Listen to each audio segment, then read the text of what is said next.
Hello everybody, and welcome back to another episode of Techopolis 2. In the last episode, we were in the crystals questline, and we were just shy of making ruby dust, sapphire dust, and peridot dust, and then turning all of that into their corresponding gems.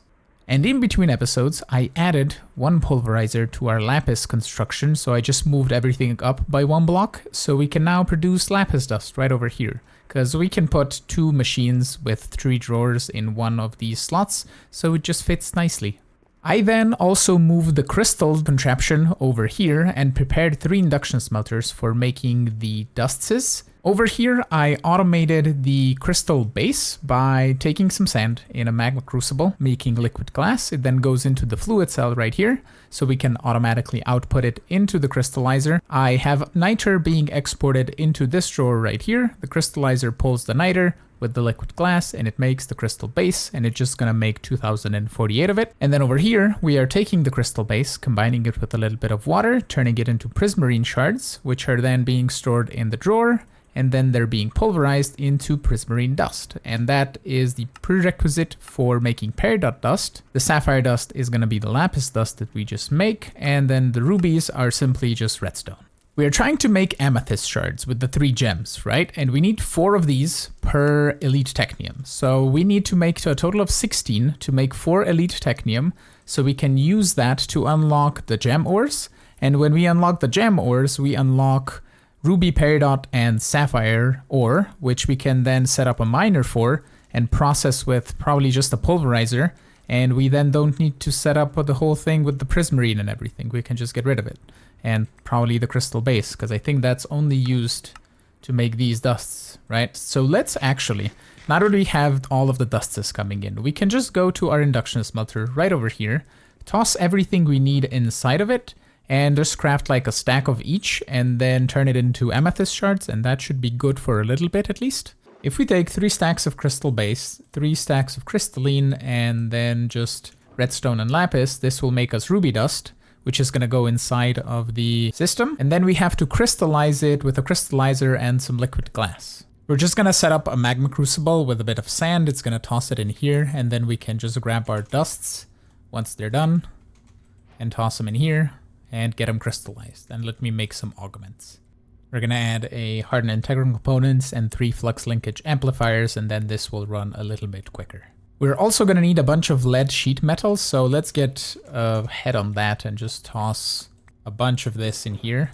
And as you can see here, I completed the little logistics questline. I just crafted everything off camera because we're not really gonna use the mod. I just wanted to get the tech bucks out of the rewards, and we now have 20 for our spending needs. You know what? This coal coke contraption is really ugly and it's messing me over here. So what we're gonna do is we're gonna get rid of it for the moment, and I'm gonna set it up just somewhere downstairs where it's kind of out of the way and not really bothering me. So we're gonna use this space to automate some Electrum, because we need Electrum gears for the elite Technium ingots. And there we go, that is Electrum automated. It's the same system as we've been doing before. And coal coke, I just moved over here. We don't need power for this right now, so all I need to add is the fluid cell for creosote, which is right over here. Can I just run, I'll just run a pipe down below, right? And I can probably just hook it in here on the side. Yeah, we'll do that for the moment. And these fluid ducts don't extract by default, so you need to add one of these, the servo attachment, and now it should extract the creosote oil in the pipes. And we can then hook these up like so. The only thing that I had going before, actually we can still do it. We can put the fluid trash can, we're gonna do something like this, and then like that. And that way all of the creosote is going to firstly fill the fluid cell, and then everything else is going to go into the trash can. So we have the coke oven constantly run. Where I automated the crystallizing of the peridot, ruby, and sapphire dust, I set it up to auto export into the induction smelter, and I kind of had to grab the crystals out and completed the quests off camera so we can collect our tech bucks. And now we can also grab amethyst shards. They should be in the system here. There we go. The last thing that we need for making elite technium is Signalum. We have made that in the past, but just in the induction smelter, not really having it automated. So we're going to set up automation for that as well. This is going to require a 2x2 drawer because this requires 3 different things. Signalum is a mix of redstone, copper, and silver, and as soon as we export a stack of redstone in here and then the rest of the ingredients, it's going to start making us Signalum ingots, and we're going to just set up a lever here as well on the side and turn this redstone high and lock it on, so it's going to make us a bunch of Signalum. Now we can actually make our first elite Technium ingots. Our first 4 elite Technium are going to go into the gem ores, as I said, and we can unlock that in, I believe, the elite research quest line. There it is, gem ores with 16 tech bucks. And now here we can buy for 12 ruby, sapphire, and peridot ores, so we need 36 tech bucks totally. I forgot we can unlock another research paper for tech bucks for the tech bucks 2, and let's see how much this costs to craft. Oh, it's 16 more tech bucks. Okay, that's fine. Tech bucks 2. And is there now a different recipe for tech bucks? Okay, it's bronze ingots and advanced technium to get 4 tech bucks. Okay, that's a little bit cheaper. I have enough tech bucks now so we can buy ourselves some ruby ore, some sapphire ore, and peridot ore. I have the sapphire, peridot, and ruby induction smelters right over here, so it seems convenient that we add the amethyst one right over here and we have a line of gems. So this guy is currently producing amethyst shards. I need to wait for it to produce enough that we can set up the drawers and build around it. So in the meantime, we're gonna move the crystalline one over to here because this is no longer necessary, right? We don't need the prismarine, we don't need to make the prismarine dust. I may have gone overboard automating this, but it is what it is. So we're just gonna get rid of it, and we're gonna set up the crystalline one and possibly with some sort of proper colored drawers.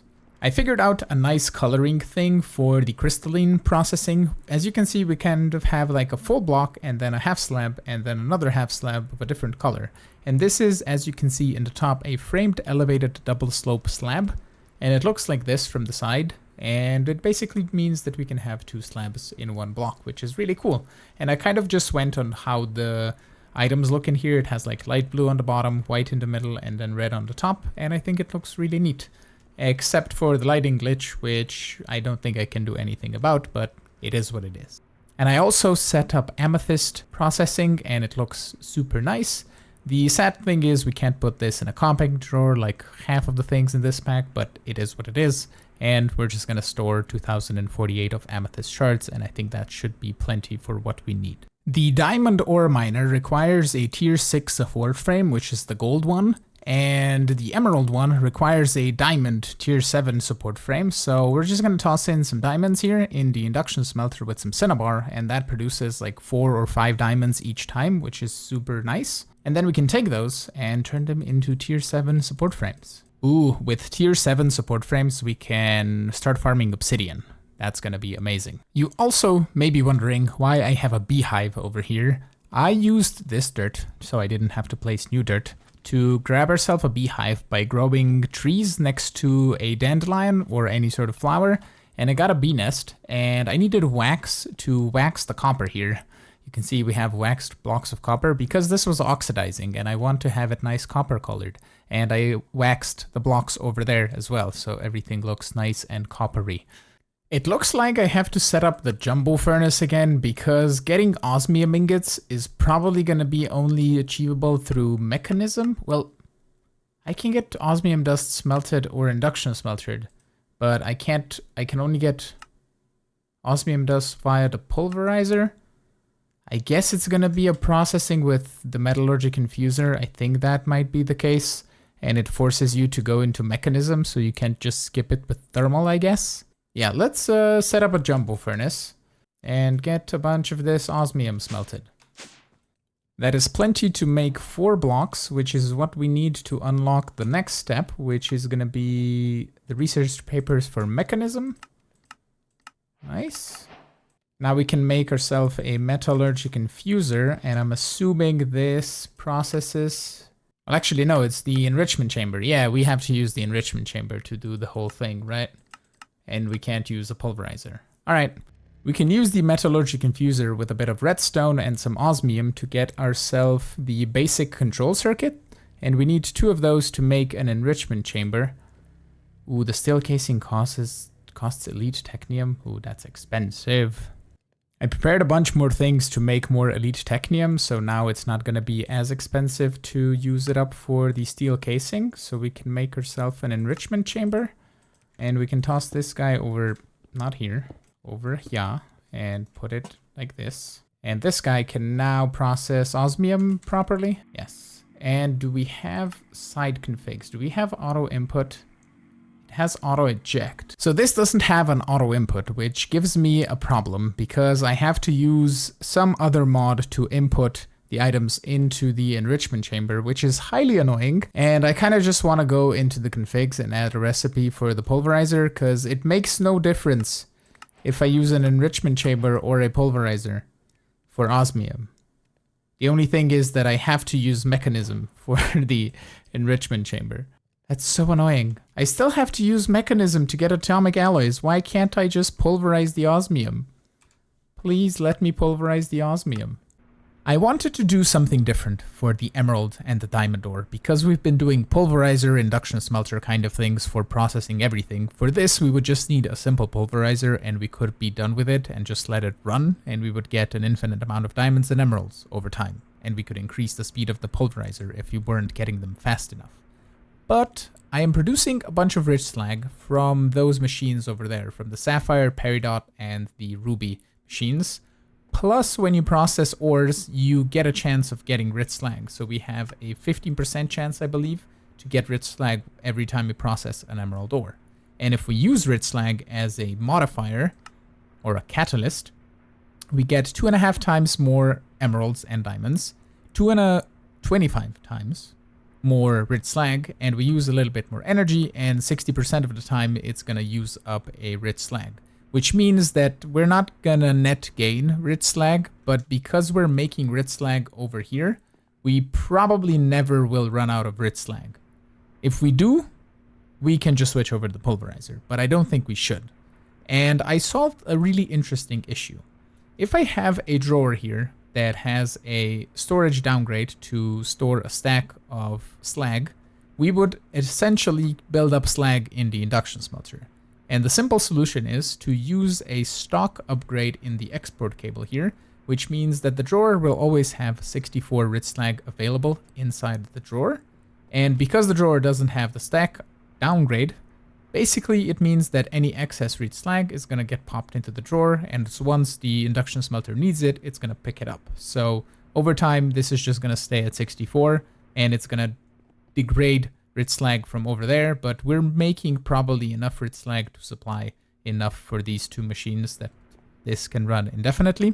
For the diamonds, I also checked the recipes, and we need diamond dust to create apparently an anchor upgrade, but more importantly, we need it for enderium. And in the induction smelter here, you can use ender pearls and lead ingots, but you cannot use just diamonds. It needs to be diamond dust. So we're making that in here as well. So we have it for enderium. Now that we have access to diamonds, we can make diamond gears, and with 4 invar plates, we can turn them into gear working dies. And I made one and put it in here, and we can now make steel gears in the multi-servo press, which means that this guy is no longer necessary. I'm just gonna go through the quest book and see all the things that we can unlock with Elite Technium, and then we can set up automation for all of those before we dive into mechanism automation. So firstly, ender ore. And we're just gonna submit it because ender pearls are a crafting requirement to make the Flux networks or research papers. So we're just gonna set up the ender ore right away because we need ender pearls. Here it is, we need 12 tech bucks. I kind of underestimated how many miners we're gonna need, and I don't have enough spaces right here. So I think we're gonna add another 5 in the back so we can sneak in some ender ore, some dye ore. We're gonna get also some essence ore and fluorite. I think we have to process that as well, because here I have spots for uranium, glowstone, quartz, netherrack, and that's it. And we're gonna get a couple more. Probably not 5, but we can at least set up another 5 slots because we can. And maybe we'll get to use them, or maybe we won't. We will see. I'm gonna stop what I'm doing, and firstly, I'm gonna unlock the angel ring. It requires 24 tech bucks, which is fine. We can craft 4 at a time now with advanced technium. 24, angel ring, give it to me. What does it cost me to make? Not a problem. We're gonna get this diamond ring. Oh, we need feathers. Oh, that's crafting recipe for it. Okay, we need hemp. And then we also need a blaze rod, which is, of course, every time I tear down the metal press, I require a metal press recipe because I need to make blaze powder, which can be made with the redstone flux coil. Let's grab 5 of those, toss them in the pulverizer, and then we need to reassemble the metal press for probably, hopefully, the last time. Alrighty, 5 blaze powder onto here. Make me a blaze rod, please. Thank you very much. And now can we make our angel ring? Awesome. And I'm assuming I put it entering a switch into classic mode, grants creative flight while in curio slot. Okay, curio slot, go into my ring. Creative flight. Oh, we can fly. So much nicer for working on everything. Oh, that's so nice. What are all of these rings though? I checked the wiki of the mod, and basically the default angel ring uses experience by default to fly, and I think in this pack it's been disabled so we can just fly and not worry about it. And if you want to upgrade it, you can make the energetic angel ring, which turns it into a FE using angel ring. So if you don't want experience drain, you can charge it with power, which is kind of like a neat thing, to be honest, rather than having to constantly have XP, just having power, because wireless charging is a thing in most mod packs. And those are just upgraded ones. So this one has 16 million FE, and the lowest one has 3 million. So you just upgrade the amount of FE that they can store, and that means you can fly longer, basically. To process the ender ore, we just need to toss it through a pulverizer, and then it makes ender pearl fragments for every 2 ore, and those can then turn into ender pearls when you get, I believe, 9 of them. So we can just have this running indefinitely, and I currently just put it with stone bricks and just regular spruce framed drawers because I don't know what block I want to use for this side business. Maybe we use some colored stone. We're also going to purchase the dye ore, so we can unlock that in the shop. That is here in advanced research. And we can buy a node of this. The dye ore we can toss in the jumbo furnace to get smelted, or you can also toss it in the chemical injection chamber with salt or hydrogen chloride. And I don't know why there isn't just like a redstone furnace recipe. I feel like some of the things are just like, they went over the head of the mod creator of just adding them. Cause, I don't know, like this recipe, dye ore to make dye base, cause that is only used to make dyes, right? Yes, you can use them in the painting machine, so that's why, but you can just use them in the crafting grid to make dyes, which is super weird. But I guess they want you to do mechanism, at least. But we're gonna grab 20 dye base. And the reason I'm doing this is I want some black dye, because we still have a bunch of that prismarine left over, and I want to use some dark prismarine to build with the ender ore thing. With ender pearls that we're getting now, we can unlock flux networks next. And we have a simple skyblock recipe for making flux dust, so it's just redstone and obsidian, which we basically have infinite amounts of. Oh, we're gonna need a bunch of blaze powder, so let's process a bunch of this redstone flux coils. Let's do like 8 of them and turn them into blaze powder in the pulverizer.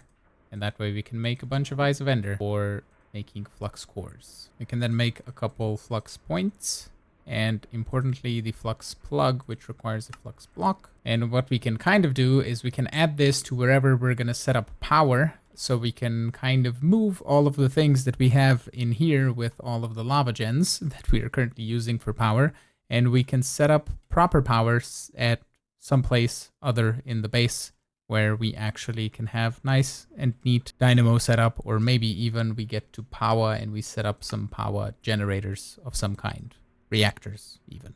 We're also going to make the research papers to unlock building gadgets, because those are just nicer for building than anything else. We're also going to unlock the time in a bottle, which is just going to save us a bunch of time when we get a new machine and we need the machine to make a bunch of stuff for us. We can just use a time in a bottle. So let's make 48 tech bucks, which is going to be a little bit expensive, but that's all right. There we go.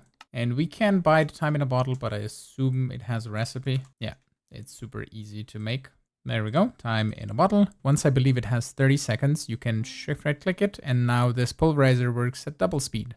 And if you don't produce enough power, this just starts draining, and then the pulverizer basically stops working until the time in a bottle wears off. But For increasing the speed a little bit, it works just nicely. Let's also unlock XNet and Laser IO. There we go, that's XNet unlocked, and that's Laser IO unlocked. And if we want to unlock the temp pad, we need to unlock waystones first. There we go. We're going to craft 4 warp stones.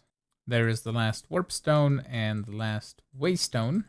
And the waystones we can now use to make the temp pad research papers. There we go.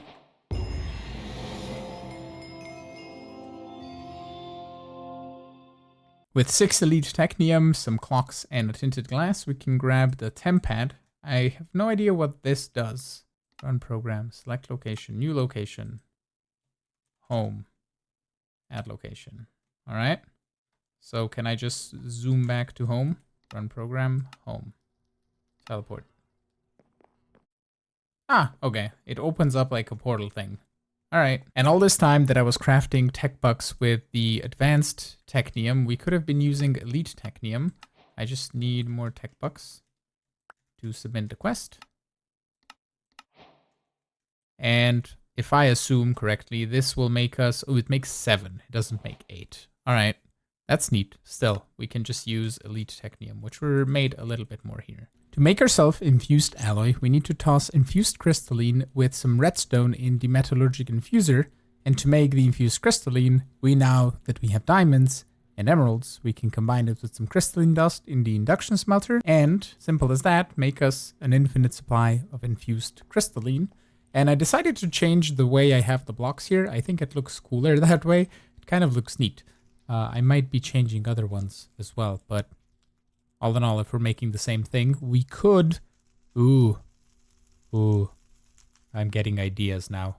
We could put gold and silver kind of like on the side somewhere, and then we can do half of it gold, half of it silver. Yeah, I'm doing that definitely, but probably off camera I'm going to play around with it a little bit. You may have also noted that these two are now shiny and have all the cool enchantments on them. I have Holding 4, Efficiency 4, and Silk Touch, and I could even get Efficiency 5 if I wanted to, but maybe I'll be bothered in between episodes to get it. But I was just tossing them through the enchanting table, and I was getting levels with a simple trick, basically. You take some diamond ore that we have right here, and if I take another flux drill that I have here, or flux bore, and we come down, place a couple diamond ore. I was doing that with the building gadget that I have in here. Shift right click, and then we can just build a whole bunch of diamond ore. And then this guy has fortune, or even if you don't have fortune, you can mine this and you get XP. And then you can toss books and or everything else that you need in here and get it enchanted super easily. I want to, as quickly as I possibly can, unlock refined storage. The reason being, Mekanism is more difficult to automate because machines can't auto-input the same way that thermal machines can, which means that we have to have ugly blocks on the sides of the machines which can't be covered, like logistical transporters or power pipes or whatever. And refined storage has covers for all of its exporters, importers, and all of that good stuff, so we can just easily cover everything up with refined storage. So for the moment, I just made a basic enriching factory, I made a basic infusing factory, and this guy is going to get a bunch of this redstone, and it's going to start making infused crystalline, and we can just do a little bit of a speedy up thing. And did you see? I didn't have my time in a bottle equipped. There is a keybind that you can bind to having the time in a bottle work from the curio slot here, and it still accumulates time, which is wonderful. By tossing some obsidian dust in the infusing factory with some enriched diamonds, it turns it into refined obsidian dust, so we can collect that, and we can collect this as well. If we toss the refined obsidian dust in the enriching factory, it's going to turn it into enriched obsidian, which means that we'll get more bang for our buck, and we can toss this guy in here. And I believe we toss these infused alloys. No, these go into diamond one, right? Yeah. So the diamond one is right over here doing the obsidian. So let's take that out and we'll do something like this. And split this up in half. And there you go. Go speedy. Reinforced alloy. Nice. With the basic control circuit and 2 infused alloy, we can make an advanced control circuit. Also, apparently I haven't made a steel casing, or I haven't even put it in my inventory. but I did make it because a couple machines require it. So we can make one of those. There we go. Next, we need to make the osmium compressor, and we can immediately just turn it into a compressing factory, which is going to run a little bit faster. The basic compressing factory is going to turn osmium ingots and refined obsidian dust. And if we do auto sort and a little bit of speedy up, it's going to make refined obsidian ingots. And these don't even need to be... Why do you even need to do this? Well, the refined obsidian ingot is not really necessary for anything, at least not for right now. And it doesn't look like there's a recipe for it for atomic alloy. Okay, so we just tossed the reinforced alloy in here to make the atomic alloy with the refined obsidian that we were making. And that made us a whole bunch of atomic alloy. And in here, we're going to prepare the recipe for the beginning of the ultimate Technium ingot. The last item in the Mechanism quest line is the crusher that the quest wants us to make. So that'll be quests completed or chapter complete. And that is going to have to do it for today's episode. So I want to thank you all so much for watching. I'm really hoping you enjoyed it. If you did, make sure to smash the like button. You can also subscribe to get notified of when new videos go live. And you can support me on Patreon as well if you want. And I will see you all in the next episode. Have a good one. Bye-bye.